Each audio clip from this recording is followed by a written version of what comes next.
Welcome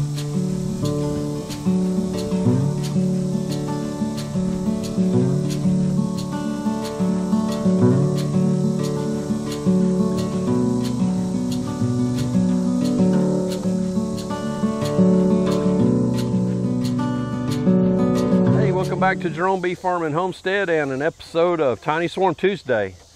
So last episode we went in there and we were going to give them a bigger jar of feed, but they had not consumed the 1 pint. So we left the 1 pint. We went through there, found the queen, everything looked good. So this week we're going to add some fresh drawn out comb. I had a Hive over here, Hive number 6 had absconded and it was robbed out. For whatever reason, I don't know. But this is the comb from that hive, and it's been in the freezer for probably 4 or 5 weeks, which it doesn't need to be in there that long. It's been that long since I got around to doing this. So I'm going to put a frame of drawn out nice comb that queen could lay in, and the tiny swarm queen. I'm going to break the brood chamber and I'm going to put this right in the middle so she'll have a place to lay a lot of eggs and get that hive growing fast. So that's the plan today, and if there's any more room for other frames, I think there's 8 in there. I'm going to add another frame and get them up to 10. So let's get started on the tiny swarm. So real quick, we'll just take a quick look at the entrance here and see what's going on. There's a bee coming in. See a few guard bees back in there hanging out. So, oh, there went one and left. There's one coming in. So, a little bit of activity, but it's nothing like their neighbor right here. See quite a bit going on there. That's what we'd like to see them get built up to. Lots of bees coming and going there.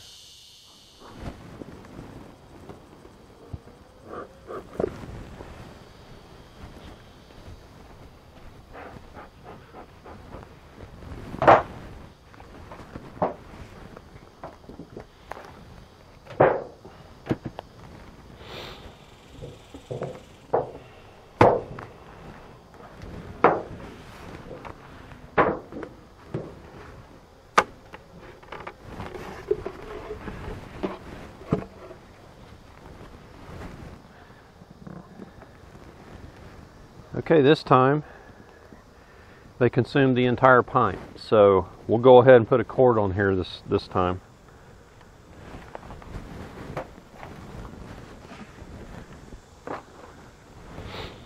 This base to this feeder, it's all propolis on here. It won't come off, so I just leave it sitting there.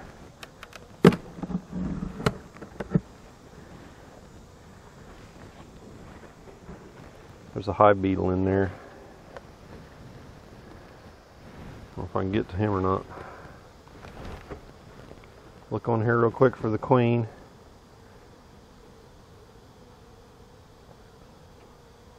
Don't see her.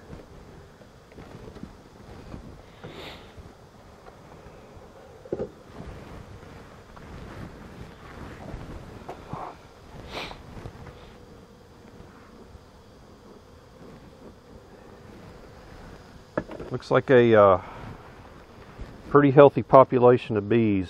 3, 6, 7, yeah, there's 8 frames. I'm just going to scoot these over here. I'm not going to pull one. Just start working in from this side.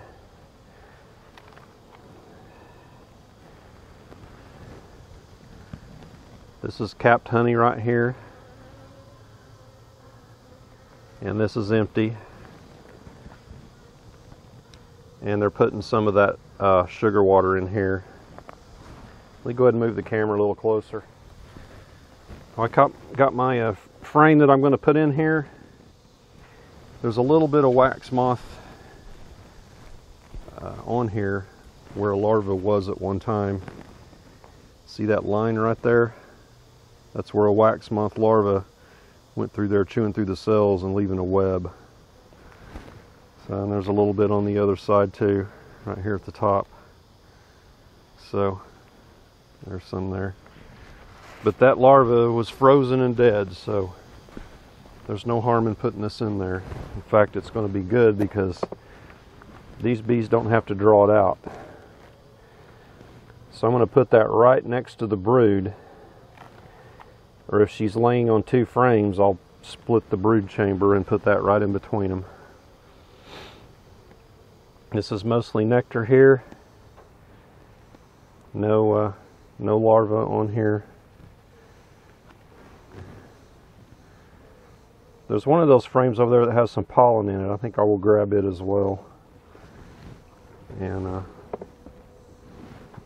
they can use that pollen because I'm not seeing any pollen in here hardly at all.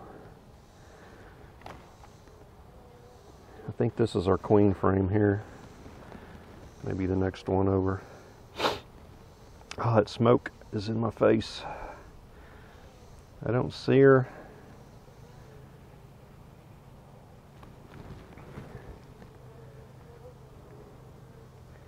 Here's larva on here. There she is. Okay. Sorry about the sniffing, folks. It's allergy season here. Plus this smoke got up my nose. Where is she? Right there. She's doing fine.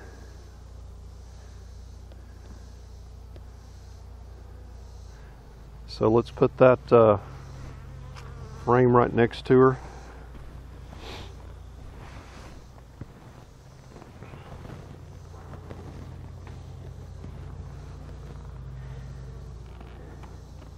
If I can move all these at once, yeah.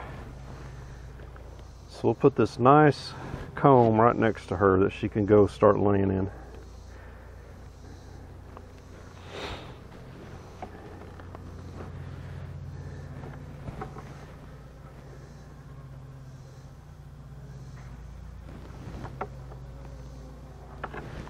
And the one with the pollen I'm going to put right here.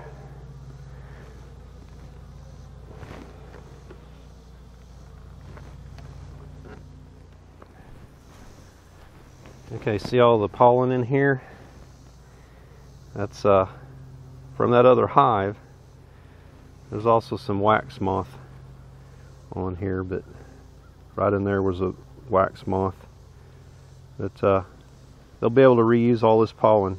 That'll help them the queen can lay more brood and they'll have more to feed them.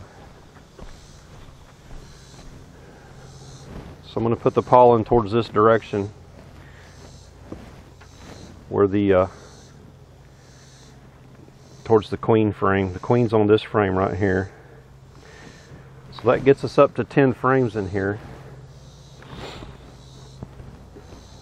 The queen has this frame on one side laid out about halfway. So that's going to start producing some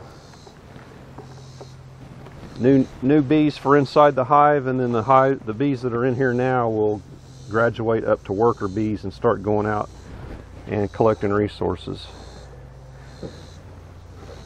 So I'm going to put this lid on, and I'm going to get a quart jar this time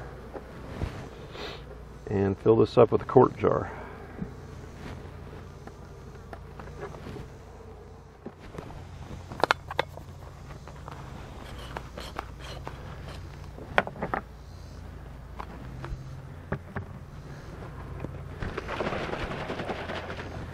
So this was a gallon, and they've they stored probably that much so far. Consumed it for whatever they're going to do with it. I'm assuming most of it they stored, some of it they lived off of.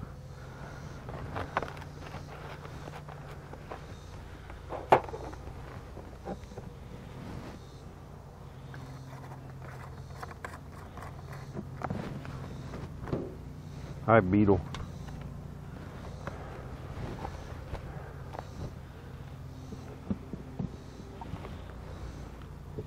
So we'll see how much of this they take down for next week.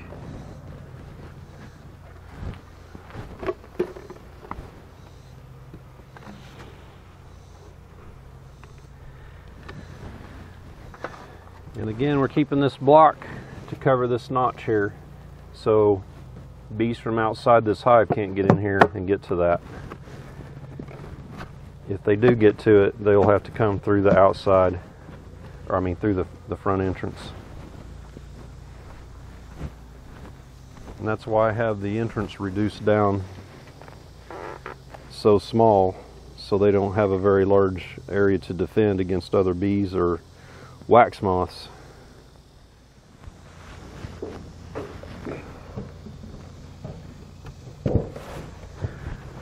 Okay, that's it for this edition of Tiny Swarm Tuesday. Hope you enjoyed it. So this time we added 2 drawn out frames and a quart feeder versus a pint feeder. So we're getting this hive built up so it can get through winter on its own. Even with what we're doing now, we're still going to have to put a big block of sugar on top for them to live off of, I'm guessing. We may need this hive, this queen, to requeen another hive or do a newspaper combine if another hive fails, which we got one over here that's dicey right now, so I'm making a video on that as well. So give me a thumbs up if you liked it, and I will keep them coming. If you have any questions or comments on Tiny Swarm, what we need to do, what you think some good ideas would be for them, let me know and put them in the comments. And we'll catch you on the next video next Tuesday. Y'all take care.